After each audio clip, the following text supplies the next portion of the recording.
glosa ordinária.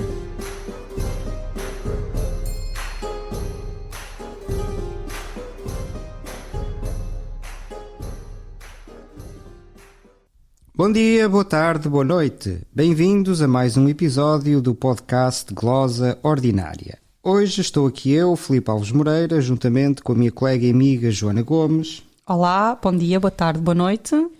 E hoje vamos ter uma convidada, como todos, uma convidada especial, mas realmente especial, porque vai-nos falar de uma área que faltava abordar neste podcast e era uma falha já grave: a história da arte. A nossa convidada é a Catarina Tibúrcio, da Universidade Nova de Lisboa, e isso também é uma novidade no Glosa Ordinária. É a primeira vez que temos alguém da Universidade Nova e creio que também da Universidade do Algarve, portanto é uma espécie de 2 em 1. Bom dia, boa tarde, boa noite, Catarina, muito obrigado por estares connosco. Olá, parafraseando, bom dia, boa tarde ou boa noite, e o gosto é meu por me terem endereçado este convite de estar aqui convosco. Bom, será certamente uma conversa muito proveitosa. Bom, antes nós, quando temos convidados, costumamos começar por apresentar brevemente esse convidado. A Catarina Tibúrcio é um nome conhecido destas lides da história da arte, mas gostamos também de ter sempre uma perspectiva mais pessoal do percurso do convidado, ainda que brevemente. E nesse sentido, eu começava por perguntar, Catarina, pedia-te para nos falares um pouco do teu percurso académico e profissional e como surgiu ou terá surgido o gosto pela história da arte e também pelo restauro. Creio que também é uma área na qual estás ou estiveste envolvida. Sim, ainda estou a espaços quando não estou a investigar, volto quando em vez ao restauro. Mas sim, o meu percurso académico, por acaso ou não por acaso, até não começou com nada relacionado, ou em certa medida relacionado, sim, mas não diretamente, nem com a história da arte, nem com o restauro. Eu comecei o meu percurso académico com uma licenciatura em turismo, em gestão de empresas turísticas, tirei na Escola Superior de Hotelaria e Turismo do Estoril, e terminada a licenciatura, foi ainda as antigas licenciaturas para Bolonha. Trabalhei alguns anos na área, mas esses anos em que trabalhei na área fizeram-me perceber que, de facto, aquilo não era para mim. Eu, já desde o ensino básico, tinha uma firme certeza de que queria seguir História, só que a ideia não foi muito bem acolhida lá em casa. Pois, te imagino. E, portanto, A questão do acabei por emprego, ter não de é? dar uma volta maior para chegar ao mesmo destino. Foi só um caminho mais largo que tive que fazer. E enquanto ainda trabalhava em turismo, em 2008, tive uma doença grave e esse foi o impulso necessário, o impulso que eu estava a precisar para mudar completamente de vida. E passado a parte mais dura da doença, já em 2009, já me estava a inscrever no curso de especialização tecnológica oferecido pela Fundação Ricardo Espírito Santo Silva em conservação e restauro de pintura mural. E depois, terminado o curso, não consegui logo emprego, mas entretanto saí de turismo. Trabalhei ainda como voluntária durante um ano no Museu do Azulejo e é por essa altura que me inscrevo no mestrado na Faculdade de Letras da Universidade de Lisboa, mestrado em Arte, Património e Teoria do Restauro, e foi neste mestrado que o professor Luís Urbano Afonso me colocou nas mãos, por assim dizer, o Códice de Lisboa da Crónica Geral de Espanha de 1344. E foi aqui que começou a minha vida dedicada à história da arte e, em particular, aos livros iluminados medievais. Foi sobre este códice que escrevi a minha dissertação de mestrado, onde tentei defender a existência de 3 mãos por trás do trabalho decorativo soberbo que este códice encerra. E, terminado o mestrado, surgiu logo a hipótese de passar para doutoramento fazendo um estudo similar, mas agora juntando ao corpus de estudo outros códices iluminados que eram tidos como tendo origem na corte do século XV em Portugal. Contudo, naquela altura, a bolsa de doutoramento era ainda uma miragem, a propina era bem mais alta em letras do que na nova, na FCSH, e isso fez-me ponderar, e não só isso, também porque sabia que havia um grupo de trabalho que estudava livros iluminados, liderado pela minha querida professora Maria Adelaide Miranda, que tinha sido minha co-orientadora de mestrado, e portanto isso fez-me mudar de letras para a nova, para a FCSH, mas não consegui logo imediatamente financiamento, comecei o doutoramento, mas não consegui financiamento por parte da FCT, e entretanto também surgiram os primeiros trabalhos em conservação e restauro, e portanto só em 2016, quando tinha a minha primeira filha 6 meses, decidi fechar-me um mês na biblioteca para produzir o meu projeto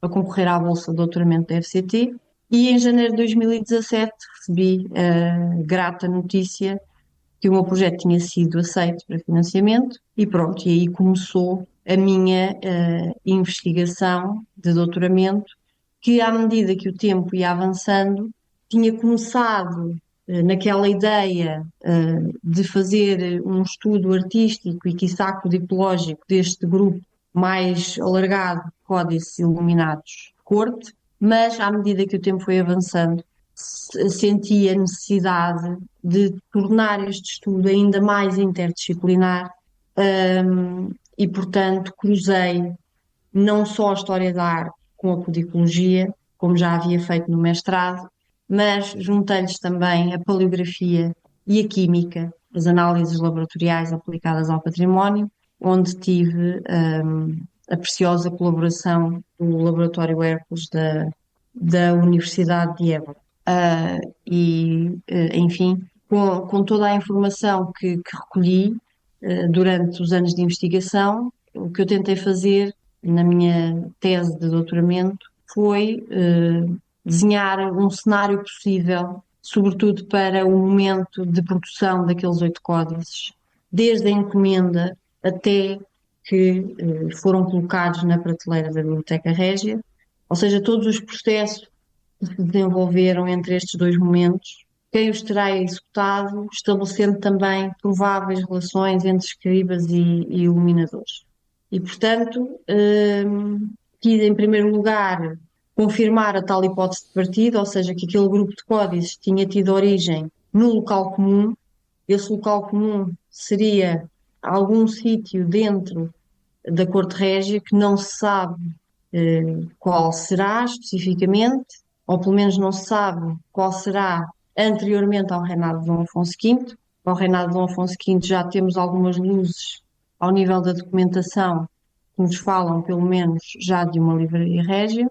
E depois, julgo que também consegui demonstrar a realidade desse escritório de corte no século XV, que evidenciou duas coisas fundamentais. Em primeiro lugar, tínhamos ali um pequeno grupo de indivíduos aos quais era sempre entregue estes trabalhos de cópia de livros, cópia e iluminura, cópia e decoração de livros, e que este grupo de indivíduos era um grupo de indivíduos multifacetados, polivalentes, que desempenhavam diferentes funções, não só de cópia, mas também de revisão, de rúbrica, um ou outro também de iluminura, e eles colaboravam entre si na execução de um mesmo exemplar.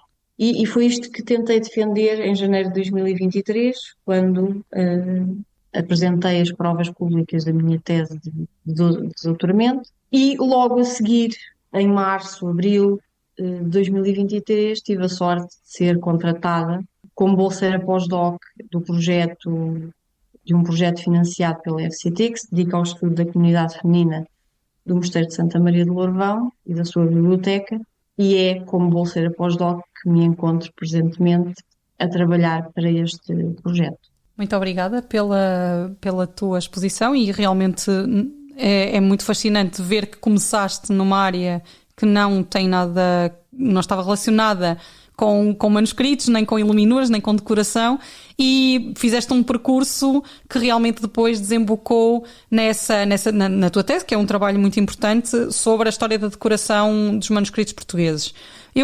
A nossa próxima pergunta, aliás, vai-nos levar um bocadinho atrás nesta conversa, e gostava que nos dissesses, para os nossos ouvintes perceberem mais ou menos o que é a história da arte, o que é que tem a história da arte específico e o que é que a distingue da história em geral. Portanto, podias falar um pouco sobre isso?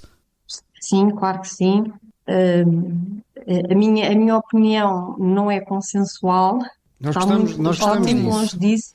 Está muito longe disso. Aliás, na defesa da minha tese de doutoramento, isso ficou bem, bem patente, sobretudo na opinião da maior autoridade ali naquele júri, que era a minha querida, e é a minha querida professora Maria Adelaide Miranda. Ela tem outra visão completamente diferente, mas, na minha opinião, a história da arte junta ao estudo histórico uma perspectiva fundamental e que é a das autoridades, se assim se pode dizer, que entre nós e o facto histórico sobreviveram ao tempo. Essas autoridades são os objetos, tudo o que foi criado, tudo o que foi construído pelo homem. E no caso da história da arte, todos os objetos, ou de todos os objetos que foram criados pelo homem, que detenham uma qualquer qualidade estética e que por isso façam com que eles sejam definidos ou com que os tornem artísticos. Embora, enfim, qualquer objeto talvez seja passível de conter essa qualidade estética, mas isso era uma discussão que nos levaria ainda mais longe. De qualquer modo, o objeto artístico, aquilo que ele é, dos pontos de vista físico e material, são relatos vivos na primeira pessoa sobre os homens e as mulheres que os criaram e que se serviram deles. E nesse sentido, do meu ponto de vista, temos aqui um enriquecimento único para a história que complementa e muitas vezes até suplanta o documento escrito. No caso dele existir até, não é? Porque quando estamos a falar de história da arte medieval ou história medieval, nós sabemos que muitas vezes o documento escrito rareja e, portanto, a história da arte em que eu acredito olha para a materialidade da obra de arte, do objeto artístico, indo para além das tradicionais questões de estilo e da forma, e, portanto, vai exponencializar a informação, a quantidade e qualidade de informação que se consegue obter, uma vez que aumenta também o número de prismas a partir dos quais nós olhamos a obra de arte e, portanto, exponencializa necessariamente a sua compreensão, a compreensão histórica daquele tempo, daquele espaço, também vão ampliar grandemente. E, portanto, esta é a minha visão da história da arte e o que é que ela pode trazer à história se encararmos a história da arte ainda como uma subsidiária. Eu não concordo com essa definição, mas em alguma medida subsidiária ainda da história, não é? Bem, que interessante. E podes dizer-nos alguma coisa sobre essa polémica, ou seja, sobre que outras visões da história da arte não estarão necessariamente de acordo com essa visão que expuseste e que eu diria que é essencialmente interdisciplinar, num certo sentido? Pois é a visão mais tradicional da história da arte, ou seja, aquela história da arte, como eu dizia, ainda muito ligada à análise das questões de estilo e da forma, exclusivamente. Vamos analisar, do ponto de vista individual e até comparativo, o estilo e a forma das obras de arte e ficamos reduzidos a estas duas esferas. E eu acho que, na minha opinião, que a história da arte é capaz, pode e deve ir para além da análise formalista, estilística e enverdar por outros caminhos, juntar o estudo interdisciplinar, que, na minha opinião, não deixa de ser história da arte, não deixamos de estar a fazer história da arte por inserir novas ou diferentes disciplinas no estudo das obras de arte. A visão mais tradicionalista da história da arte não concorda nada com isto, e acha que, de facto, quanto mais interdisciplinar forem as abordagens em história da arte, mais longe, mais nos estamos a afastar dessa matriz tradicionalista da disciplina, da área, portanto, já estamos a fazer outra coisa que não é história da arte.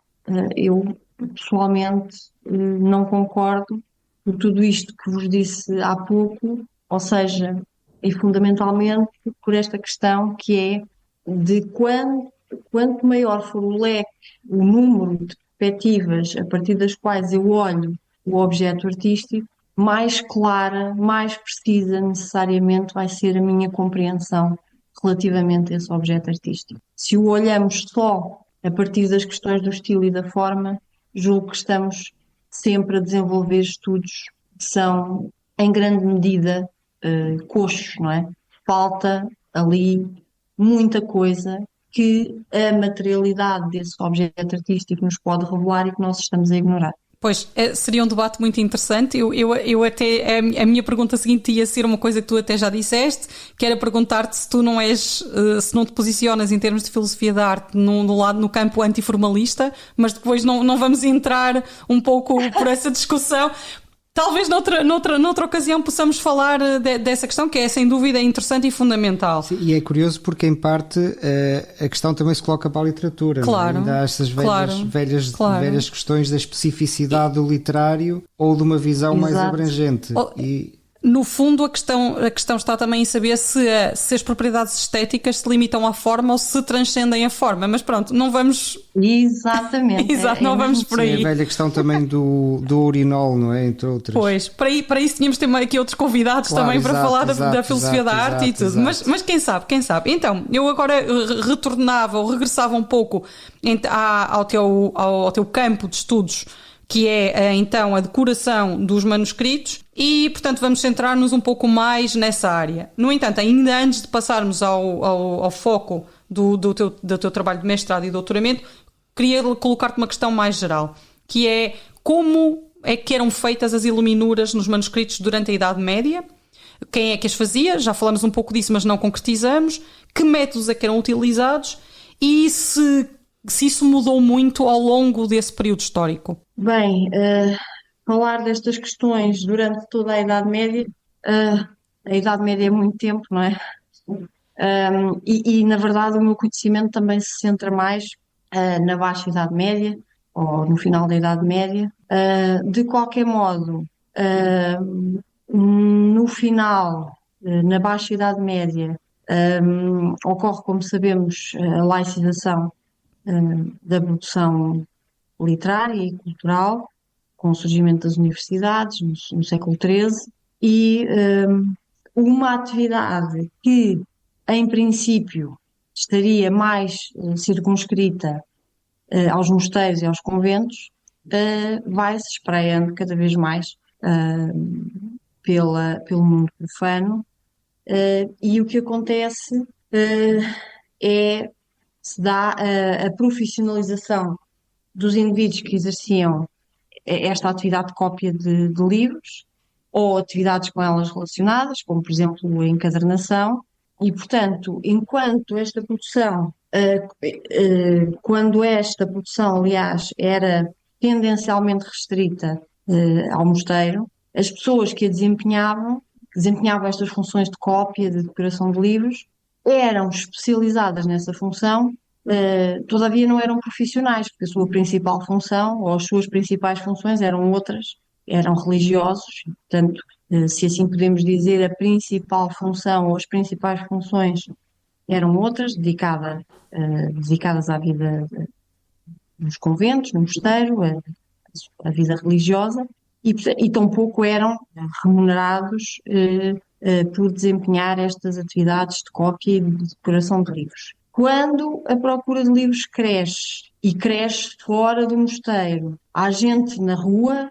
no mundo laico, que se vai especializar também, mas mais do que isso, se vai profissionalizar, porque vão fazer destas atividades vida, vai ser no fundo a sua função na sociedade, vão ser pagos por isso. E, portanto, há aqui esta mudança de cenário no que toca às pessoas que estavam por trás destas atividades de cópia e de decoração de livro. Quanto aos métodos, eles mantêm-se mais ou menos inalterados por toda a Baixa Idade Média.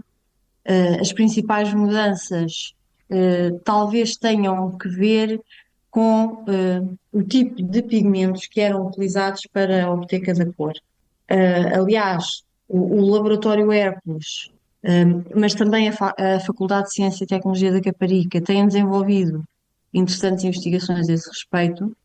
Uma delas foi sobre a composição das tintas das iluminuras dos códices do Mosteiro de Alcobaça, em que se percebeu uma proeminência de azul feito a partir de lápis lazuli no início da Baixa Idade Média, sendo que este foi depois paulatinamente substituído pela azurite, que era um pigmento azul também, mas bastante mais barato, porque mais acessível do que o lápis lazuli. E mesmo agora, neste projeto do Lourvão, está a ser feito também o mesmo por parte do Laboratório Hércules, que é a entidade parceira no projeto, onde também se tem chegado a conclusões semelhantes para o decurso dos séculos, ou seja, vemos alterações na aplicação de determinados pigmentos no decorrer do tempo.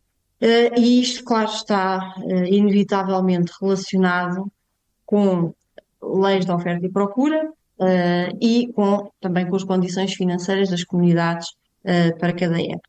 Mas, regra geral, não existem assim grandes alterações nos modos de fazer, como eu disse, que genericamente incluíam a compra do mineral que daria origem ao pigmento. Os pigmentos são materiais inertes, inorgânicos, que depois de extraídos da natureza eram cortados em pedaços cada vez mais pequenos, até que eram moídos, e depois de estarem em pó, eram combinados com uma substância que aglutinava, que juntava esse pó, e esse aglutinante pode ser de diferentes origens, pode ser de origem vegetal, pode ser de origem animal, uma goma, uma cola animal, um óleo, gema ou clara de ovo, e só depois do inerte, do pó inorgânico, estar junto a esta substância orgânica, temos a tinta e aí estamos preparados para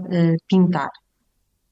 E, por outro lado, sendo uma das definições da iluminura dar luz normalmente, e sobretudo nestas iluminuras do final da Idade Média, não falta a folha de ouro, que seria aplicada antes da pintura porque necessitava de uma preparação especial de base, se dava sobre o pergaminho antes de se aplicar a folha de ouro.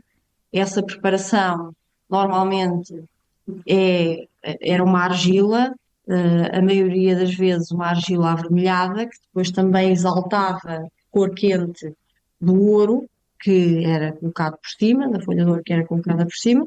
Esta base deu o nome de bolos e era sobre ela que também com a ajuda de um mordente se fixava, ou seja, o mordente era dado por cima desta base de argila e depois do mordente dado se fixava a folha de ouro e depois se brunia a folha para ficar com aquele aspecto luzidio, luminoso, que nós, hoje, passados tantos séculos, ainda conseguimos admirar nestes códices medievais. Eu pedia-te só que se podias esclarecer aqui para os nossos ouvintes o que é o mordente, porque talvez seja um termo que as Sim, eu pessoas não também- estão habituadas a utilizar. Sim, é uma substância que funciona como uma cola e é essa substância que vai produzir a fixação da folha de ouro sobre aquela base, porque a folha de ouro de facto não pode ficar,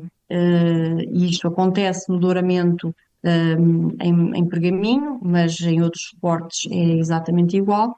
A folha de ouro não pode ser aplicada diretamente sobre o suporte em questão, tem que ter esta camada intermédia de preparação, o tal bolos, a tal argila, e por cima o mordente é uma substância fixativa que é aquosa, passa-se, espalha-se por cima do bolos, deixa-se secar, mas as propriedades fixativas continuam lá e quando colocamos a folha de ouro sobre aquela superfície com o tal mordente, a folha de ouro vai imediatamente fixar sobre essa parte que tem o mordente e lá vai ficar fixada e dali já não sairá mais. Normalmente sai quando a própria camada preparatória, o tal bolos, por mudanças físicas, se começa a destacar. Mas com a colocação deste mordente, a folha de ouro fica ali de pedra e cal. Bem, olha, eu estou a aprender imenso, tal como no episódio que nós gravámos anteriormente sobre a codicologia e dá logo uma perspectiva. Eu trabalho com manuscritos, mas não faço a mais pequena ideia de como é que eles eram feitos, deste ponto de vista mais da iluminura, etc. E a pessoa fica logo de facto com uma perspectiva diferente. Ficas iluminado. Exatamente, não, mas é que é rigorosamente isso. Bom, mas em seguida havia aqui uma pergunta que pode parecer um pouco irónica, tendo em conta tudo o que já foi dito, mas na verdade é, ao mesmo tempo, talvez seja um pouco também imprescindível, digamos, para o grande público, ou quer que isso seja, que é o seguinte: nós falámos, aliás, também já falaste aí brevemente, na questão dos estilos, que era um ponto mais da história da arte tradicional. A pergunta no fundo é esta: assim como se fala em estilos, enfim, bem ou mal, mas nós teremos na cabeça, por exemplo, na arquitetura, aquele esquema românico, gótico, manuelino, esse tipo de coisas, isso para a iluminura também se fala em estilos e há ou não uma espécie de sincronia com esses outros estilos, por exemplo, na arquitetura ou noutras artes, ou não necessariamente? Como é que, assim, ou seja, é possível falar em estilos de iluminuras? Não, depende. Como é que normalmente isso é abordado? Sim, sim, é assim, porque tal qual o que vemos na pintura, podemos fazer um paralelo com a iluminura, até porque o iluminador era antes de mais um pintor. E, portanto, e eu vou-me centrar novamente na Baixa Idade Média, observamos para a iluminura o que podemos constatar também em termos estéticos e estilísticos na evolução da pintura no mesmo período, tanto no domínio decorativo quanto figurativo.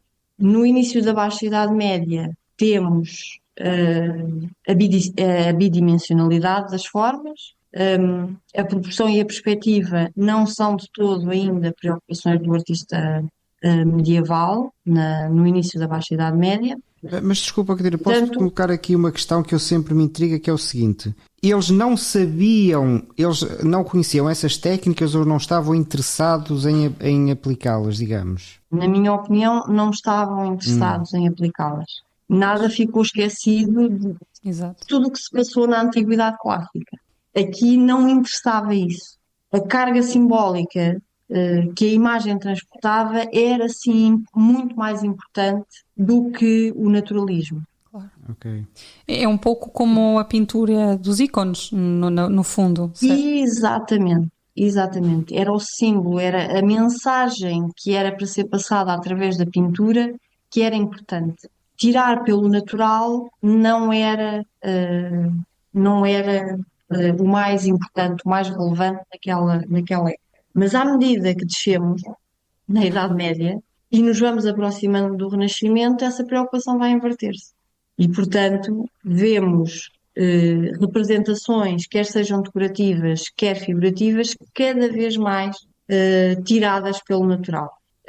De todo modo, não esquecer também que no caso particular da iluminura, as iluminuras tinham uma função prática, para além de decorativa, tinham uma função prática da organização do texto e, portanto, obedeciam a uma hierarquia que era explicitamente definida. Por exemplo, falando agora especificamente das letras de início de capítulo, iluminadas, pode-se descer na hierarquia mais ou menos da seguinte forma. Temos as mais importantes, as mais relevantes, as capitulares historiadas, cuja pintura normalmente ilustra aquilo que é dito no texto. Depois temos a seguir as capitulares figurativas, cuja pintura pode ou não ilustrar aquilo que é dito no texto. Muitas vezes o iluminador, até numa tendência de subversão nestas capitulares figurativas, representa algo que não tem nada a ver ou é completamente oposto àquilo que nos conta o texto. Depois, seguidamente, podemos incluir as capitulares vegetalistas, as capitulares a cores e ouro, as capitulares com filigrana, as capitulares simplesmente a cores e ainda as capitulares caligrafadas, assim no último nível da hierarquia. Mas claro que dentro deste panorama mais geral que vos dei, existem os tais tipos, os tais estilos de iluminura e, continuando a falar das capitulares, temos, por exemplo, os entrançados sem pintura, ou seja, uma letra capitular é desenhada por meio de fios ou cordas que estão entrançadas umas nas outras, e estas cordas ou estes fios não são pintados, é deixado à vista a cor do suporte, que normalmente é a cor do pergaminho, e este tipo de capitulares iluminadas são muito típicas da Itália. Outras também, muito típicas do território italiano, são as vegetalistas estilizadas, em que temos aquelas folhas de acanto extremamente trabalhadas, ou então as capitulares a cores e ouro, algumas delas rematadas com umas pequenas folhinhas e frutos dourados ou cores, e este é um estilo muito francês e ganto-brugense, um estilo que até ganhou um nome de Ranceau d'Or. E, portanto, todos estes estilos são típicos da Baixa Idade Média e todos eles foram também subejamente utilizados em Portugal até ao final da Idade Média, sendo que são transversais a qualquer meio de produção, quer estejamos a falar de um meio de produção laico ou religioso. Bom, é muito interessante. Depois espero que seja possível fornecer alguns links para os nossos ouvintes poderem visualizar estas capitais todas que tu descreveste, porque de facto não há como olhar para a imagem para nós termos uma noção muito mais imediata, muito mais concreta daquilo que descreveste, e é de facto muito interessante. Ou seja, os estilos circulam na Idade Média como circulam hoje em dia. De facto às vezes podemos ter a tentação de acreditar que o mundo era mais isolado, mas nada disso. Até há pouco, quando falavas dos pigmentos, sabemos que os pigmentos vinham de muito longe e chegavam até à Península Ibérica, portanto o mundo era um mundo coeso de outra forma, mas coeso. E agora, retomando aquilo que tu acabaste de dizer sobre a produção do livro em Portugal, queria fazer-te a seguinte pergunta. Diz-se que há alguma escassez no que diz respeito à produção artística portuguesa durante a Idade Média, não só até no que diz respeito à produção, na decoração de manuscritos, mas também no que diz respeito à pintura de cavalete ou até à pintura mural. Na iluminura, o panorama é idêntico ou não? Temos mais produção de iluminura do que deste tipo de pintura? E se é assim, quais são os centros principais produtores de livros iluminados em Portugal? E se ainda for possível falar disso, que modelos é que esses centros seguiam, ou tinham esses centros um modelo próprio? É interessante vocês fazerem essa pergunta, porque eu, para o anterior concurso ao Estímulo ao Emprego Científico, o de 2023, que eu concorri, foi alguém que eu andei a pensar justamente para fazer o projeto ao SEC anterior, que não consegui que fosse atribuído, mas o que eu pensei foi justamente desenvolver a minha investigação sobre a seguinte questão: o que é que foi feito da pintura produzida em tempo de Dom João II, fora Nuno Gonçalves, claro está. E não fui eu que fiz esta pergunta pela primeira vez. Muitos outros autores, investigadores já a tinham feito, mas julgo que é uma ótima pergunta para todo o século XV português, como dizias, e para mais atrás então, se pensarmos mais atrás então na Idade Média, em Portugal, nem se fala. E para justificar o meu ponto de partida nesse projeto ao SEC, seriam justamente os livros. Eu pensei na Iluminura, porquê?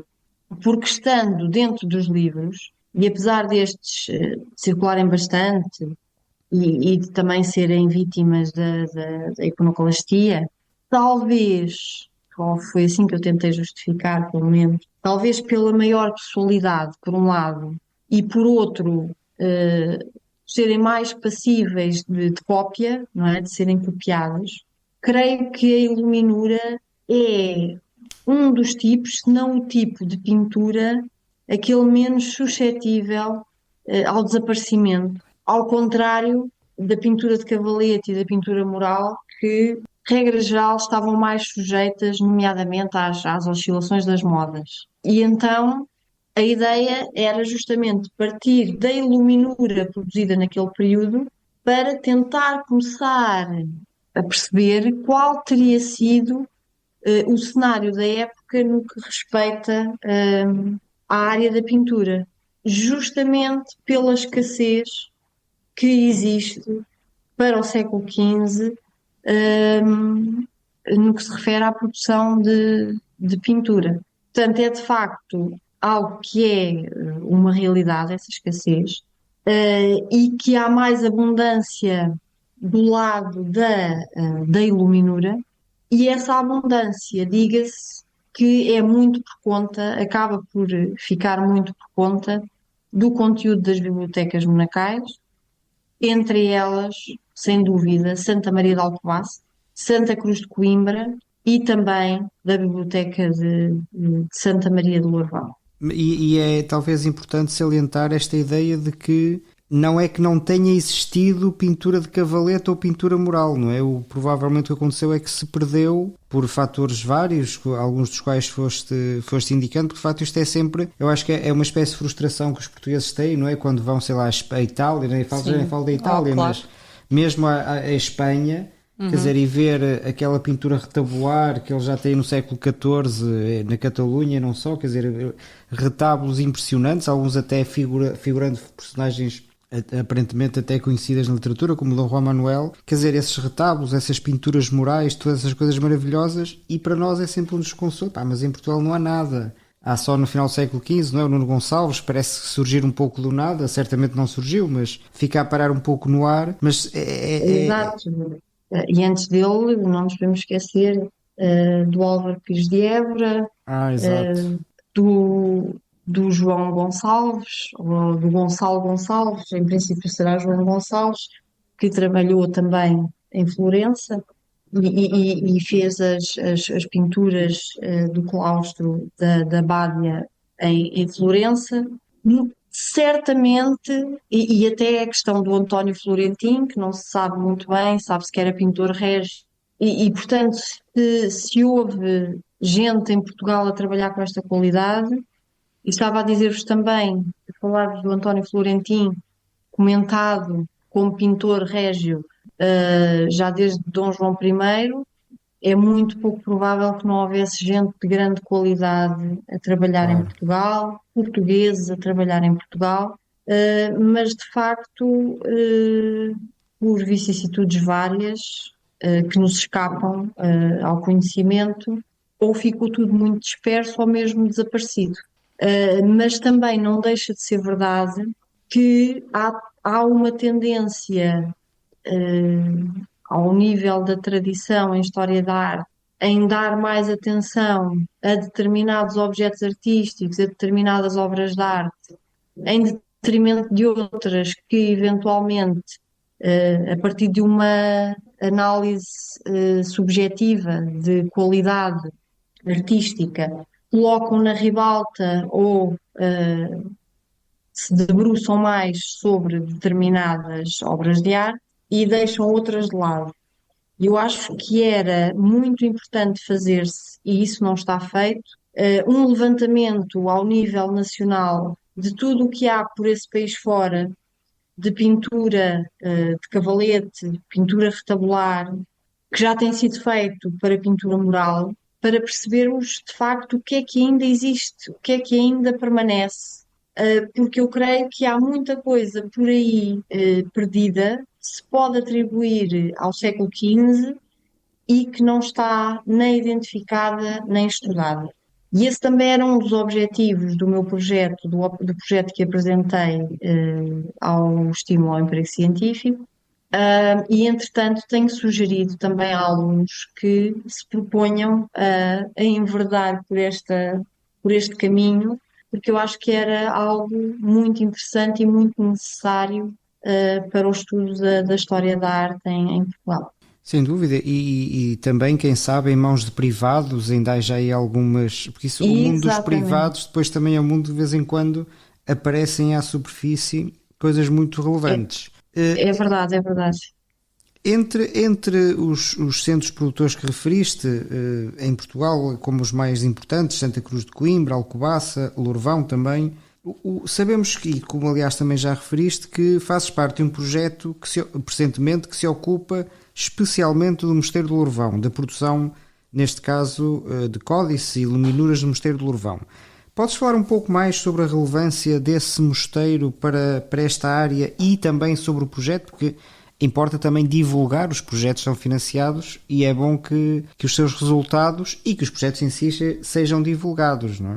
Sim, este projeto tem como título Livros, Rituais e Espaço no Mosteiro Cisterciense Feminino, Viver, Ler e Rezar em Lourvão nos séculos XII a XVI, e tem como principal objetivo, por meio de um estudo interdisciplinar, portanto eu estou como peixe na água, e esse estudo interdisciplinar envolve a história da arte, a codicologia, a paleografia e as análises laboratoriais. Tem como principal objetivo, como dizia, tentar compreender melhor a vivência das duas comunidades que habitaram o mosteiro neste intervalo temporal, a partir da sua relação com a sua biblioteca, com os seus livros, sobretudo os iluminados. Eu, enquanto bolseira pós-doc, fui contratada para realizar o estudo pedicológico ao fundo da Biblioteca de Lourvão, que inclui também a observação das intervenções de restauro que foram levadas a cabo ao longo dos séculos sobre esses livros. Em termos da iluminura, temos aqui neste fundo diferentes realidades, de acordo sobretudo com o século para o qual estamos a olhar. Por exemplo, os códices dos séculos XII e XIII exibem uma iluminura de matriz românica, o estaticismo das figuras e da decoração, a retilinearidade, a ausência de volumetria, de proporcionalidade, são a regra. Um deles, desculpa, um deles é o famoso Apocalipse do Lourvão, não é? Exatamente. Podemos depois também pôr um deles, link. O mais conhecido deste fundo, exatamente. Mas temos outros exatamente do mesmo período, cujas composições seguem exatamente a mesma linha.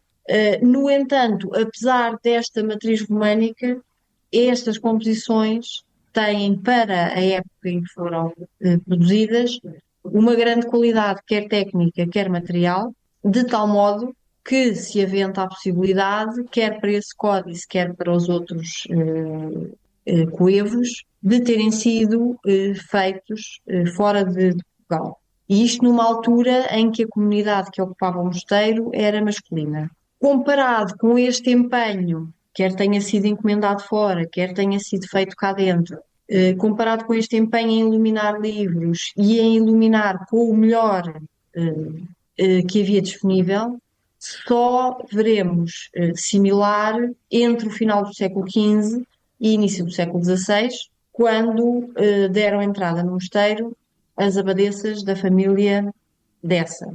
Nesta altura, vemos uma grande campanha de produção de novos livros para servir a liturgia, grande parte deles musicais, mas também a recuperação dos livros antigos da biblioteca.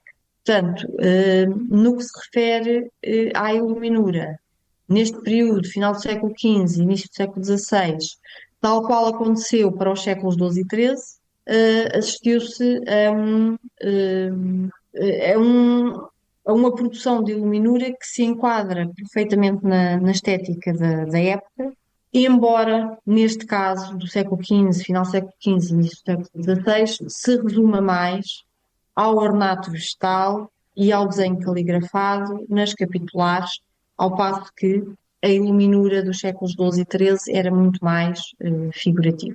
Não, é muito interessante e isto também volta a bater um pouco naquela discussão sobre os estilos e sobre a mudança na figuração, quer das capitais, quer depois da moldura decorativa dos manuscritos. Então eu agora víamos viajar um pouco mais adiante no tempo, saíamos do século XII, século XIII e regressávamos ao século XV, então o século que tu estudaste na tua tese de doutoramento, e centraria a próxima pergunta na Iluminura dos manuscritos ligados à corte régia de Avis, que foi esses que tu estudaste com mais detalhe. Poderias então falar-nos de alguns desses livros e do modo de produção dos mesmos, como é que esta se diferencia relativamente a produções anteriores ou a outros produzidos noutros locais? Exatamente, como eu tive a ocasião de referir no início, na minha tese de doutoramento estudei, dos pontos de vista pedicológico, paleográfico, artístico e laboratorial, 8 códices, cuja origem tudo indicava ser a corte régia dos primeiros reis e príncipes de Avis, e eu propus-me provar, a partir da materialidade, justamente essa asserção. Mas, além de querer reposicionar estes códices no tempo e no espaço, quis saber também o como toda a produção havia ocorrido e quem havia participado nela, ou seja, no fundo, como o scriptório de corte se organizaria em termos dos seus recursos humanos e como esses recursos humanos atuavam na produção do livro iluminado, mas no que diz respeito à Iluminura em particular, porque eu estudei ou tentei realizar esta abordagem não só do ponto de vista da decoração, mas da produção do livro como um todo. Mas no que diz respeito à Iluminura em particular, como dizia, a maioria dos códices, destes 8 códices, apresenta programas decorativos que podíamos designar como mais simples, ou seja, gira muito em torno, o programa decorativo, em torno das capitulares ou das cercaduras, como tu dizias, das tarjas vegetalistas, e, portanto, simples, mas não deixa de estar na linha do que se fazia à época dentro e fora de portas. Dentro deste conjunto de 8 códices, o mais excepcional em termos de decoração e que foge a este modelo de iniciais, de capitulares e de tarjas vegetalistas é o Códice de Lisboa, da Crónica Geral de Espanha, 1344, com um conjunto iluminado soberbo, quase todos os fólios, os 313 fólios, salvo erro, contém a esmagadora maioria deles, 290 e tal, estão iluminados, e é um conjunto iluminado soberbo, extremamente diversificado e imaginativo, e que nos indica já uma transição entre a medievalidade e o humanismo. Porque, por um lado, ainda temos a tal simbólica medieval muito presente, mas, por outro, já temos, tanto nas figuras humanas e animais, quanto nas espécies vegetais que são representadas, uma preocupação com o naturalismo. Portanto, já estamos naquela transição para o Renascimento e isso sente-se bastante neste conjunto iluminado da Crónica Geral de Espanha de Lisboa, que é assim a exceção dentro da tal regra, no que diz respeito a estes 8 códices, a tal regra de uma iluminura mais decorativa, mais simples, de capitulares e tarjas vegetalistas. E que também está online esse códice, não é? Podemos depois também pôr o link para que de facto os ouvintes vejam a riqueza extraordinária deste manuscrito, que é quase sem par, ou sem par mesmo em Portugal. Mas há aqui uma pergunta no seguimento destes manuscritos que nós não podemos deixar de fazer, eu talvez particularmente não possa deixar de fazer, é um pouco polémica, mas também estamos aqui para isso. É que um destes manuscritos é o famoso manuscrito da Crónica da Guiné de Gomes e Anos de Zurara, que tem dado aí aso a uma série de discussões. Uma delas, a mais famosa, é porque este manuscrito tem no frontispício, ou não sei se tecnicamente será o frontispício, talvez não, mas tem o retrato de uma personagem que também aparece nos painéis São Vicente, tradicionalmente identificado com o Infante Dom Henrique, mas que a partir de certa altura... Portanto, o homem de chapeirão preto, não é?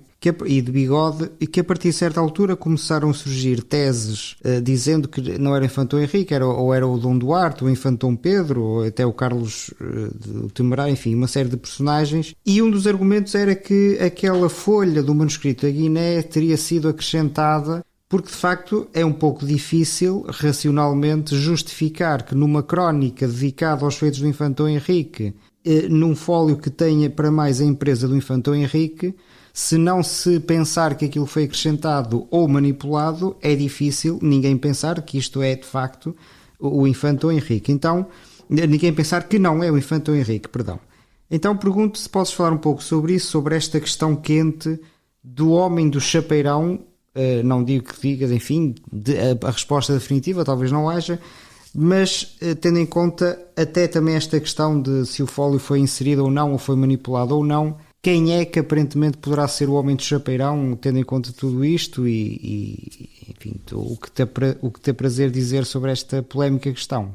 Exatamente, já muita tinta e muito papel foi gasto a falar sobre esta questão. Aliás, porque de facto é mesmo o achamento ou a redescoberta deste códice no século XIX que acabou por disputar toda a discussão que depois fez, ou aconteceu, melhor dizendo, durante todo o século XX e ainda no século XXI, que continua em voga.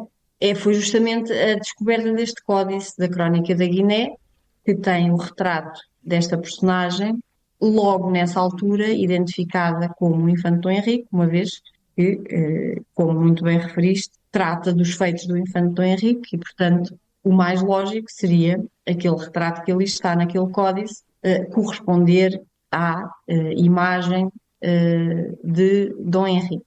Ora, parece-me que de toda essa tinta que foi sendo gasta ao longo do século XX e continua a ser gasta neste início do século XXI, a respeito deste retrato do homem do chapeirão, nenhum dos autores teve a oportunidade, julgo eu, de fazer algo crucial para a emissão de qualquer opinião minimamente fundamentada, que teria sido consultar o códice no local.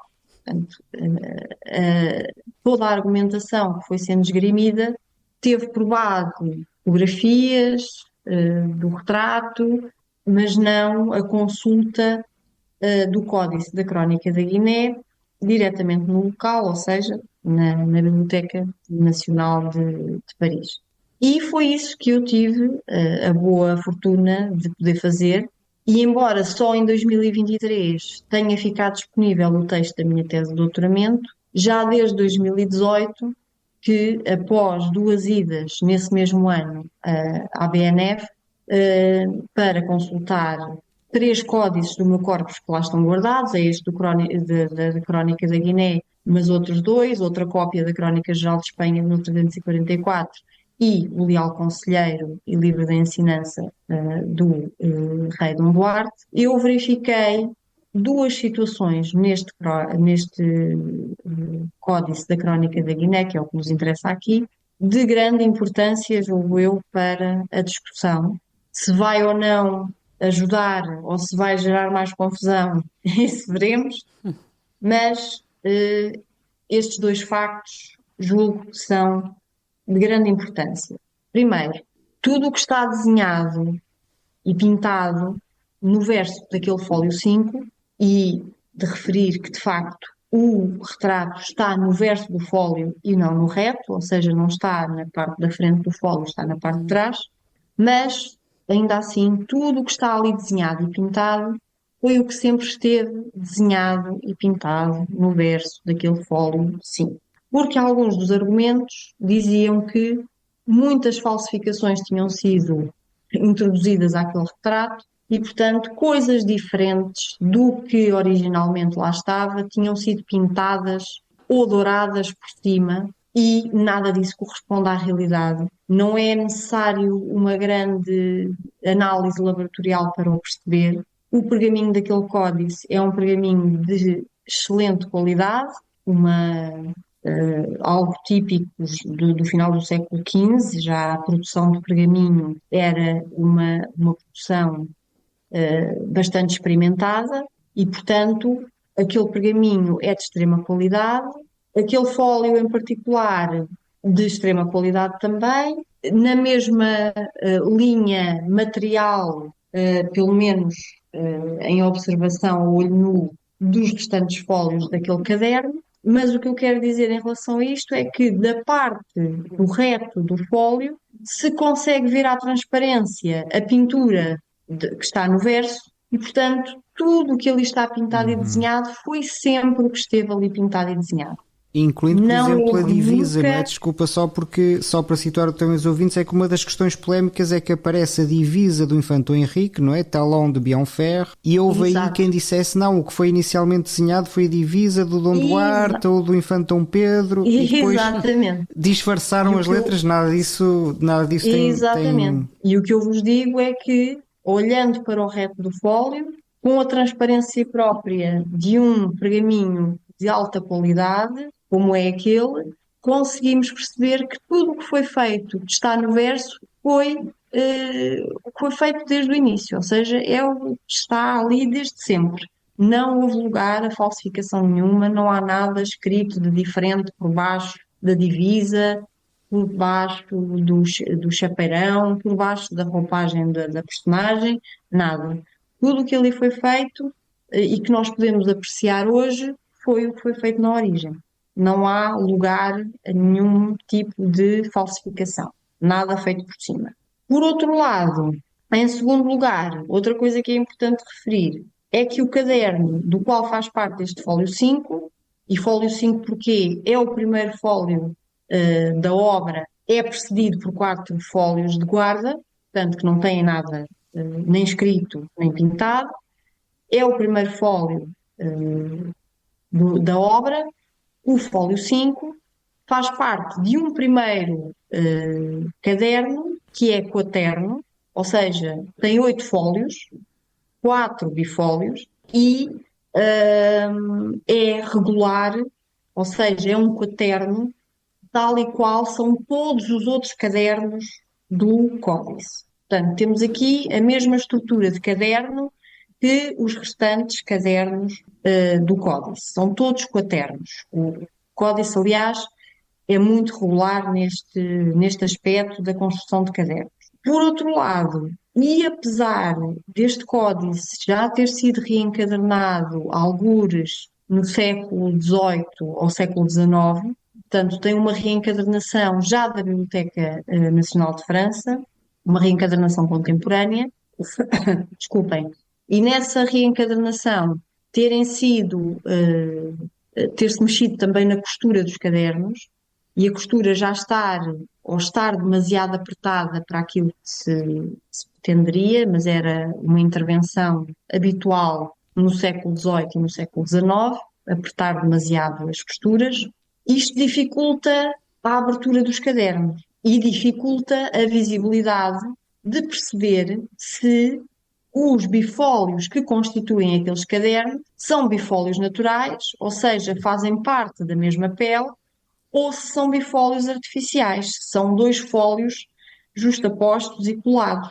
Contudo, eu tentei, na minha análise psicológica, tentei ao máximo conseguir perceber isto, particularmente para este primeiro caderno, onde está o fólio do retrato, e posso dizer-vos que com uma margem de talvez 98%, deixando aqui uns 2% ainda de dúvida, apesar de termos este cenário de costuras apertadas, eu não consegui visualizar nenhum talão de ligação que fizesse suspeitar que aquele primeiro bifólio onde está o retrato fosse constituído por dois fólios individuais, ou seja, na minha opinião, o primeiro bifólio daquele caderno, daquele primeiro caderno, onde está o retrato, é um bifólio natural. Ou seja, na minha opinião também, não houve lugar a uma inserção posterior do fólio do retrato.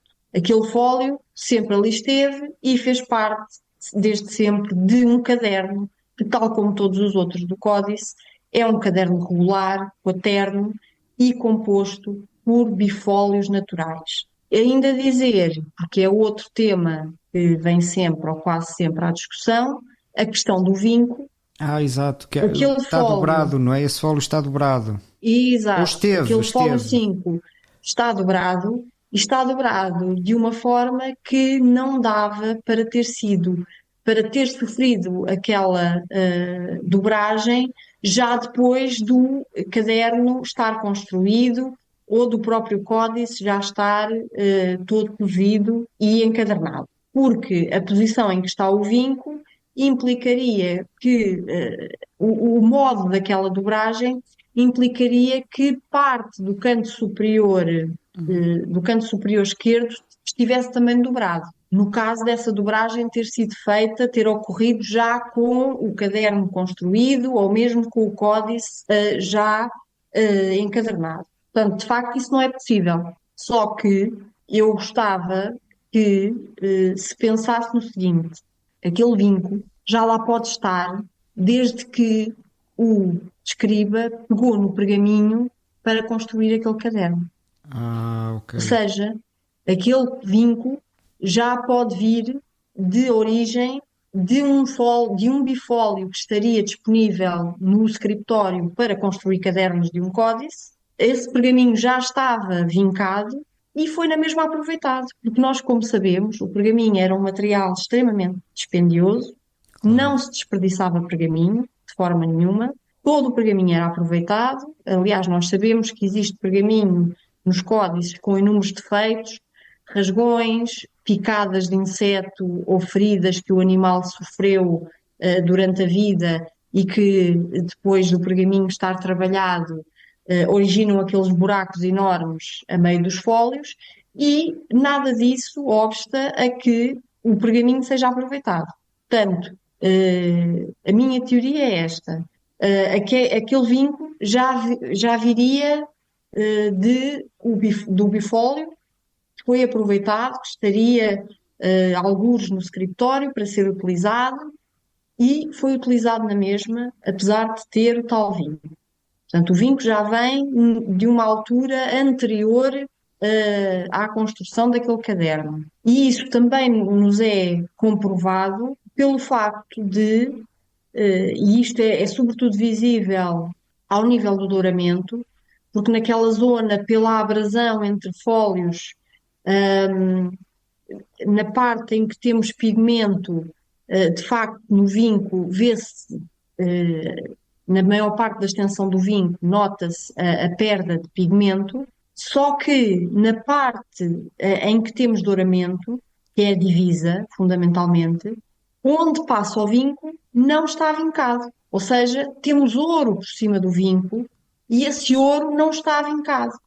Portanto, é mais uma prova de que esse vinco não foi feito depois de já estar o fólio iluminado e depois do caderno já estar construído e depois do códice já estar construído também. Portanto, é mais um indicativo de que aquele vinho provém de um pergaminho, de um bifólio de pergaminho que ali estava para ser utilizado no escritório e que estava vincado, por qualquer motivo, ficou vincado num armazenamento descuidado, provavelmente, mas que foi utilizado na mesma, apesar de ter um vinco. E, portanto, estas três conclusões não sei se vêm ajudar ou desajudar, porque no fundo o que nos fazem concluir é que tudo o que ali está, ali esteve desde o princípio. Exato. Agora, se aquela figura é o infante Dom Henrique ou não, e se não for, porque é que não é, isso eu também não consigo responder. Claro, mas de facto é assim, mas isso é fundamental, porque grande parte da argumentação tem sido justamente essa questão da manipulação, porque eu penso eu, não sei, porque realmente para qualquer pessoa, quer dizer, que atua aqui com o mínimo de racionalidade, uma crónica dedicada aos feitos do infante Dom Henrique, que tem uma figura, que tem embaixo a divisa do infante Dom Henrique, até a pirâmide, não é? Que é o símbolo do infante Dom Henrique. Dizer perante tudo isto que aquilo representava alguém que não o infante Dom Henrique, não sei, para mim é um bocado... A não admitirmos a manipulação é um bocado surreal. Como é que não é o infante Dom Henrique? Mas fica ao critério. Não, eu queria só acrescentar que este caso que a Catarina acabou de escrever é um exemplo excelente para mostrar quão produtiva pode ser a análise codicológica de um códice e que conclusões, ou pelo menos a que conclusões, não tanto as conclusões a que podemos chegar, mas aquelas a que não podemos chegar. Portanto, é mesmo de facto um exemplo excelente para mostrar isto. E faz a ponto com o episódio da codicologia. De facto, estes dois episódios exato. É que funcionam muito bem. Eu ia acrescentar, nós estamos mesmo em cima do tempo, mas ia só dizer que quando falaste dos cadernos, foi um exemplo também muito concreto e excelente para concretizar aquilo que eu disse de forma mais abstrata e teórica sobre a constituição dos cadernos nos códices. Ou seja, porque é que isto é importante? E de facto o teu exemplo mostra porque é que é importante pensar nos cadernos e na composição, na sua constituição. E estamos mesmo a terminar, eu vou passar a palavra ao Filipe para ele fechar. Sim, de com facto. Uma pergunta? Se puderes responder em 2 minutos, tem uma pergunta também um pouco pessoal, que é se tens um manuscrito português iluminado favorito. Eventualmente da Crónica Geral de Espanha ou não, porque às vezes pode não ser necessário, nós podemos ter uma predileção especial por algum não tão rico. Não é? Eu, na verdade, vou ser muito previsível. E o primeiro amor é sempre o primeiro amor. Exato. E portanto o preferido foi aquele com o qual eu me iniciei nestas lides da história da arte e do estudo dos códices medievais, e portanto continua a ser o meu preferido dos preferidos, mesmo vendo muita coisa espetacular lá fora, continua a ser, sem sombra de dúvida, o Códice de Lisboa da Crónica Geral de Espanha 1344, que felizmente, desde 2018, está exemplarmente reencadernado e está lá na sua caixinha, nas melhores condições possíveis, na Academia das Ciências de Lisboa. E reiteramos aos nossos ouvintes, vamos pôr o link e aconselhamos todos a verem porque vale bem a pena. E olha, muito obrigado, Catarina, foi excelente, aprendi imenso nestes 2 programas sobre a codicologia e agora este mais sobre a história da arte, aprendi imenso, tenho certeza de que muita gente vai aprender imenso e ficaram aqui muitas pontas, eventualmente um dia voltaremos a elas. E sobretudo que motive os nossos ouvintes a irem ver os manuscritos, porque de tudo isto se trata de puxar as pessoas para verem, olharem e se interessarem cada vez mais por estas matérias. Muito obrigada também da minha parte, Catarina. Obrigada eu. Ficamos Obrigada então por aqui. É isso, e como é apanágio deste podcast, despedimos com amizade. Bom dia, boa tarde, boa noite. Bom dia, boa tarde, boa noite.